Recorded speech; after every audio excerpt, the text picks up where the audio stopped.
High, good afternoon. Welcome back to my channel. কেমন আছো তোমরা সবাই? কে কী করছো? তোমাদের লাঞ্চ কমপ্লিট? দেখো, আমি আমার লাঞ্চ কমপ্লিট করে নিয়ে এক কাপ গ্রিন টি নিয়ে তোমাদের সাথে আড্ডা মারতে চলে এসেছি। তো কাল তো ভাইফোঁটা গেল, আমিও খুব টায়ার্ড ছিলাম। আমাদের বাড়িতেও ভাইফোঁটা হয়েছে, ননদের বাড়িতে গেছিলাম, ওখানে ভাইফোঁটা দিয়ে আস্তে আস্তে অনেক দেরি হয়ে গেছে। তারপর তোমরা ভাইফোঁটায় কে কীরকম এনজয় করলে, কে কী করলে কমেন্ট করে আমাকে নিচে জানাবে। হ্যাঁ, আর আমার এই চ্যানেলটা নতুন, আমি চ্যানেলটা খুলেছি, তোমরা চ্যানেলটা দেখো, আমাকে আমার ভিডিওগুলো দেখো। তোমাদের যদি ভালো লাগে আমাকে লাইক করো, আমার ভিডিওগুলোতে লাইক করো, কমেন্ট করো, শেয়ার করো, আমার চ্যানেলটাকে সাবস্ক্রাইব করো। পাশে একটা বেল বাটন আছে, সেটাকে একটু টিং টিং করে একটু বাজিয়ে দিও। তো আজকে দুপুরে দেখতেই পাচ্ছ আমি আমার লাঞ্চ কমপ্লিট করে গ্রিন টি নিয়ে এসেছি। তো আজকে দুপুরে আমি তোমাদের সাথে একটু নিজেদের শরীরটা বা কি একটু ওয়েট লস নিয়ে কিছু কথা বলতে এসেছি। এখন আমরা বেসিক্যালি প্রতিটা মানুষই ওয়েট লসের পেছনে ছুটে বেড়াচ্ছি, কি করে ওজন কমাবো, কি করে মানে মোটা থেকে রোগা হব। আর ডায়েট, সবাই মুখে একটাই কথা, আমরা ডায়েট মেনটেন করে চলি, আমরা ডায়েট করি। ম্যাক্সিমাম লোকের কাছে আমি শুনি যে আমি ডায়েটে আছি, আমি শুধু একটু সকালে কোনো ব্রেকফাস্ট করি না, একটু দুপুরে অল্প একটু ম্যাগি করে একটু ম্যাগি বানিয়ে একটু খেয়ে নিলাম, বা কি একটা রুটি একটু খেয়ে নিলাম, কি যাই হোক একটু কিছু মানে না খেয়ে থাকে। এই জিনিসগুলোই আমি সবার কাছে শুনছি যে সবাই ডায়েটে এই জিনিসগুলোই করে, কিন্তু জানো তো এই জিনিসগুলো কিন্তু ঠিক নয়। ওয়েট লস হচ্ছে একটা প্রসেস, এই প্রসেসটা করতে একটু টাইম লাগে। তোমাকে এরকম অনেক জানো তো মোটা চেহারা যাদের, সবাই তাদেরকে নিয়ে হাসাহাসি করে, সবাই ব্যঙ্গ করে, মানে বিদ্রূপ করে, অনেক এরকম বাজে মন্তব্য করে। তো তারা কি করে, মনে তা স্বাভাবিক, এটা তো তুমি যদি একটা মানুষকে নিয়ে যদি এভাবে বিদ্রূপ করো তার তো মনে কষ্ট লাগবেই, তাই না? তো তারা তখন কি করে, মানে যার তার কাছ থেকে একটা ওয়েট লসের একটা ডায়েট প্ল্যান নিয়ে একটা ডায়েট করে, মানে 1 থেকে 2 মাসের মধ্যে আমাকে ওয়েটটা কমিয়ে ফেলতেই হবে, এই চক্করে সাপ্লিমেন্ট নেয়, বিভিন্ন রকমের জিনিস নেয়। কিন্তু একটা জিনিস আমি তোমাদেরকে আজকে বলি, বন্ধু হিসেবেই বলি, তোমরা আমার কথাটা মেনে চলো, শোনো, দেখো তোমাদের ভালো লাগবে, আগামী দিনে তোমরা খুব ভালো রেজাল্টও পাবে আশা করি। তোমরা কারুর কথায় মন খারাপ করবে না, যে যা খুশি বলুক, একদম কারুর কথা কান দেবে না। ওয়েট লস হচ্ছে একটা প্রসেস, এটাকে ধীরে ধীরে আস্তে আস্তে করতে হয়। আমি এমনভাবে আমি আমার ওয়েটটাকে লস করব, আমি আমার ডায়েটটাকে এমনভাবে রাখবো, ডায়েটে এমন এমন জিনিস রাখবো যে আমি ওয়েট লসও করব, আমার স্কিনটাও খারাপ হবে না, আমার হেয়ারটাও খারাপ হবে না, বা আমার চোখের নিচে ডার্ক সার্কেল পড়ে যাবে না, আমার সমস্ত কিছু ঠিক থাকবে, অথচ আমি ওয়েটটাকে লস করব। এইভাবে হচ্ছে ওয়েট লস করতে হয়। ওয়েট লস করতে গেলে প্রথমত তোমাকে প্রপার টাইমে সকালে ব্রেকফাস্টটা নিজের করতে হবে। তারপরে ব্রেকফাস্ট আর লাঞ্চের মাঝখানে যে গ্যাপটা থাকে, সেই গ্যাপে তোমাকে একটা মিড স্ন্যাক নিতে হবে। একটা স্ন্যাক নিলে সেখানে তোমার সেটা মানে সিজনারি ফ্রুটস হতে পারে, বা যেরকম যা তুমি একটু হালকা ফুলকা একটু ফ্রুটস নিলে, কি একটুখানি অল্প করে একটু চানা নিলে, চানা রোস্ট চানা একটু নিলে, বা কি তোমরা সেই সময় একটু গ্রিন টিও খেয়ে নিতে পারো। 1 কাপ একটু গ্রিন টি খেলে শরীরে হাইড্রেশনের তো দরকার আছে না। তারপরে প্রপার টাইমে তুমি দুপুরে লাঞ্চ করলে, বিকেলে প্রপার টাইমে একটা স্ন্যাক নিলে, আবার রাতে তুমি প্রপার টাইমে ডিনারটা করলে। তোমাকে তোমার ওয়েট লসে তোমাকে প্রথমে তোমার একটা ডিসিপ্লিন লাইফ তোমাকে তৈরি করতে হবে। সেখানে প্রপার টাইমে তোমার মিলসগুলো থাকবে, তোমার ঠিক মতন প্রপার ঘুমটা তোমার ভীষণ দরকার, গুড স্লিপটা তোমার ভীষণই দরকার। তারপরে সেখানে তুমি প্রচুর পরিমাণে জল খাবে। তারপর হচ্ছে যে তুমি গুড চয়েস অফ ফুড, মানে তুমি খারাপ জিনিস, খারাপ খাবার দাবারগুলোকে বেছে নেবে না, তুমি ভালো খাবার দাবারগুলোকে তোমার বেছে নেবে, সেগুলোকে তুমি খাবে। যেমন তুমি তুমি যদি এখন বাইরের ফাস্ট ফুড, জাঙ্ক ফুড এগুলো যদি বেছে নাও, তাহলে তো এগুলো তোমার শরীরের পক্ষে মোটেই ভালো নয় না। তোমার প্রপার টাইমে তোমাকে মিলগুলো ঠিকঠাক মতো নিতে হবে, প্রপার ঘুমোতে হবে, প্রপোর্শনটা মেনটেন করতে হবে। যেন তুমি যে দুপুরে লাঞ্চটা নিয়ে বসছো, সেখানে তোমার যেন অল্প কার্ব থাকে, ফাইবার থাকে, আর লটস অফ প্রোটিন থাকে, শাক সবজি এগুলো যেন তোমার থাকে, এগুলোর দিকে তোমাকে খেয়াল করতে হবে। সকালে ব্রেকফাস্টটা হবে একটা কিং সাইজ ব্রেকফাস্ট, সেখানে তোমার হোল এগ থাকবে, পুরো গোটা ডিমটাই তুমি সেদ্ধ খেতে পারো সকালে, তাতে কোনো অসুবিধা নেই।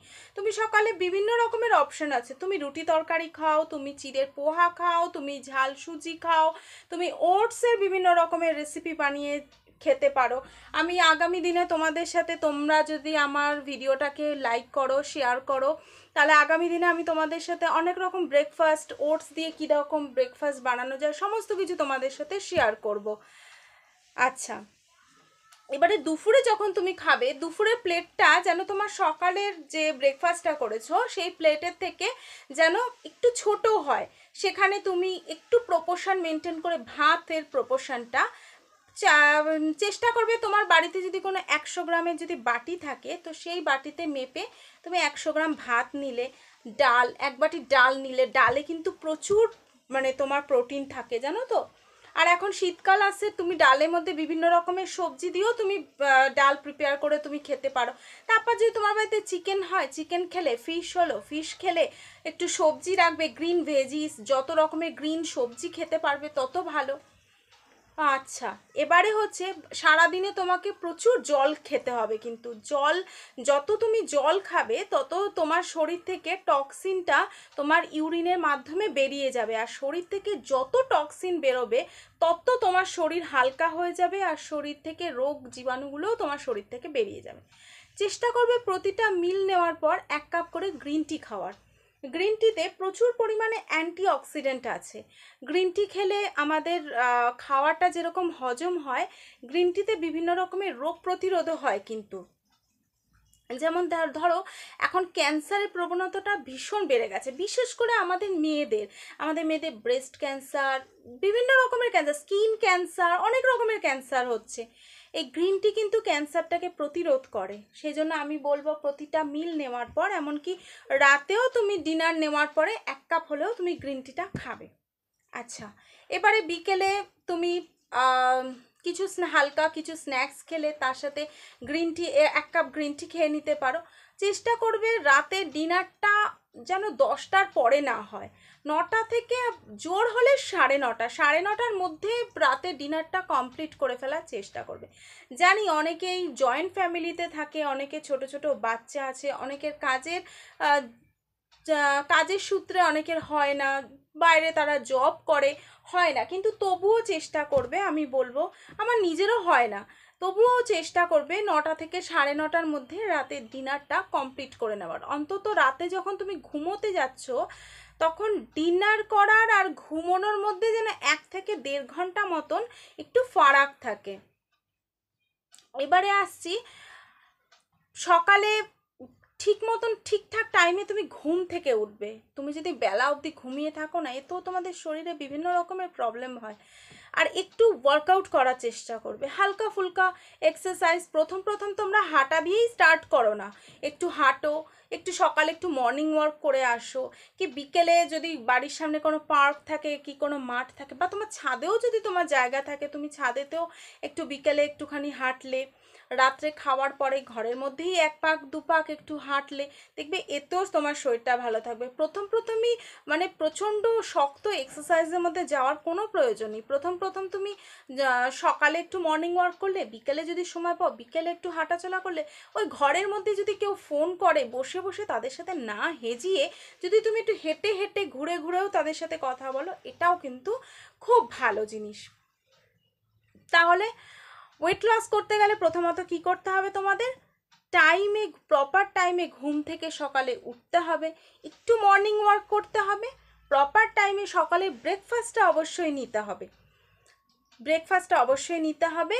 তারপরে ব্রেকফাস্ট আর লাঞ্চের গ্যাপে একটা মিড স্ন্যাক হিসেবে একটা যে কোনো সিজনারি একটা ফ্রুট নিতে হবে। ভিটামিন সিটা ভীষণই শরীরের স্কিনের পক্ষে খুব ভালো ভিটামিন সি। এখন তো উইন্টার আসছে, এখন তোমরা অরেঞ্জ পাবে, তোমরা অরেঞ্জ খেতে পারো মিড স্ন্যাকে। তোমরা মিড স্ন্যাকে একটা ফ্রুটস নিলে, তারপরে 1টা থেকে 1:30টার মধ্যে তোমাদের দুপুরের লাঞ্চটা কমপ্লিট করার চেষ্টা করবে। তারপরে 1 কাপ গ্রিন টি খাবে। এরপরে বিকেলে 4:30 থেকে 4:30টার মধ্যে হালকা কিছু তোমরা স্ন্যাক্স খেতে পারো, যেমন তোমরা মুনাক্কি খেতে পারো, তোমরা চানা রোস্ট করে খেতে পারো, তোমরা বিভিন্ন রকমের নাটস খেতে পারো, এগুলো তোমরা পপকর্ন খেতে পারো, বাটার পপকর্ন একদমই নয়, এইগুলো তোমরা খেতে পারো। তারপরে আবার ঠিক টাইমে তোমরা রাতের ডিনারটা কমপ্লিট করে নেবে 9টা থেকে 9:30টার মধ্যে। ব্যাস, এইগুলো কিছু বেসিক জিনিস তোমরা মেনটেন করো। আর রাতে ঘুম, খুব ভালোভাবে রাতের ঘুমটা কিন্তু ভীষণভাবে দরকার। আর আরেকটা জিনিস আমি বলবো, রাতে ঘুমোতে যাওয়ার আধা ঘন্টা আগে তোমার এই যে ফোনটা, যেটা নিয়ে তুমি রাতে ঘুমোতে যাওয়ার সময় টুক টুক টুক টুক টুক টুক করতে থাকো, সেই জিনিসটাকে যখন তুমি ঘুমোতে যাচ্ছ মোবাইলে অ্যালার্ম দিয়ে সেটা নিজের থেকে একদম দূরে করে রেখে দাও। সেটাকে নিয়ে একদম শোবে না, ভালো করে ঘুমোও। একটু প্রাণায়াম করো, বিভিন্ন রকমের অনেক কিছু করতে পারো, একটু প্রাণায়াম করো, একটু এক্সারসাইজ করো। আগামী দিনে আমি তোমাদের সাথে অনেক কিছু শেয়ার করব। ব্যাস, এই কটা বেসিক জিনিস মেনটেন করো, দেখবে তুমি আস্তে আস্তে ঠিক রিডিউস করবেই। একটা সময় ঠিক তোমরা রিডিউস করবে, কারোর কথায় মন খারাপ করবে না, ওয়েট লস করতে যাবে না, কোনো সাপ্লিমেন্ট একদম নেবে না, যে যা খুশি বলুক মাথায় নেবে না, মনেও নেবে না। বুঝতে পেরেছো? আজকে আমি একটু ইসকনে যাব, জানো তো আমি না মায়াপুর ইসকনের সাথে যুক্ত আছি। আর আজকে আমাদের তোমরা যদি খড়দায় কারোর বাড়ি থাকে তাহলে অবশ্যই জানবে, আমাদের খড়দা পানিহাটিতে মায়াপুর ইসকনের একটা শাখা আছে। আজকে ওদের ওখানে খুব অনুষ্ঠান একটা আছে, তো আমাদেরকেও ইনভাইট করেছে সেখানে। তারপরে এটা তো এখন কার্তিক মাস চলছে, এটাকে বলা হয় হচ্ছে দামোদর ব্রত, দামোদর মাস বলে। শ্রীকৃষ্ণের আরেক নাম ছিল দামোদর, কারণ মা যশোদা যখন শ্রীকৃষ্ণকে কোমরে দড়ি বেঁধে রেখেছিলেন, তখন থেকেই মানে সেই থেকেই এই ব্রতটা পালন করা হয়। তখন থেকেই শ্রীকৃষ্ণের আরেক নাম হয়েছিল দামোদর। তো আজকে যত ইসকনের শাখা আছে সব জায়গায় এই রাস পূর্ণিমা পর্যন্ত এই ব্রতটা পালন করা হয়। মানে সন্ধেবেলা হাজারো হাজারো লোক, জানো তো, ইসকনে সব প্রদীপ জ্বালায় দামোদরের কাছে, সেই প্রদীপ আরতি করে, খুব সুন্দর সাজিয়েছে ইসকন। আমি আমার হাজব্যান্ড ছেলেকে নিয়ে বিকেলে একটু ইসকনে যাওয়ার ইচ্ছে আছে। ইসকনে যাই, ইসকনে গিয়ে আজকে তোমাদের সাথে সমস্ত কিছু শেয়ার করব। দেখো ওখানে কীরকমভাবে ওখানে অনুষ্ঠান হচ্ছে। আর ওখানে আজকে একজন প্রভুজি কিছু স্পিচ দেবেন, ওগুলো তোমাদেরকে শোনাবো, ওগুলো তোমাদের সাথে শেয়ার করব। তোমরা দেখো, ভালো লাগলে অবশ্যই লাইক করো, কমেন্ট করো, অনেক শেয়ার করো। আসি আজকে, টাটা।